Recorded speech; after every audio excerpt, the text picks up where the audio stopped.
240 desa di Banyuasin telah melakukan pesta pemilihan kepala desa. Banyak ditemukan warga mengabaikan protokol kesehatan, namun sampai saat ini belum ditemukan kasus baru COVID-19 dari klaster Pilkades.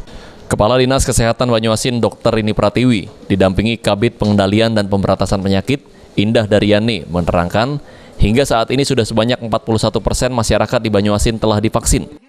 Berapa besaran capaian vaksinasi yang telah kita lakukan bersama tim? Alhamdulillah sampai dengan saat ini capaian kabupaten kita sudah 41% lebih.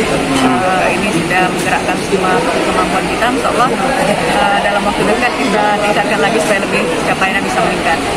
Nah, pada saat Pilkades kemarin sudah ada temuan klaster baru, Bu? Klaster Pilkades atau seperti itu? Sampai dengan hari ini belum ada laporan.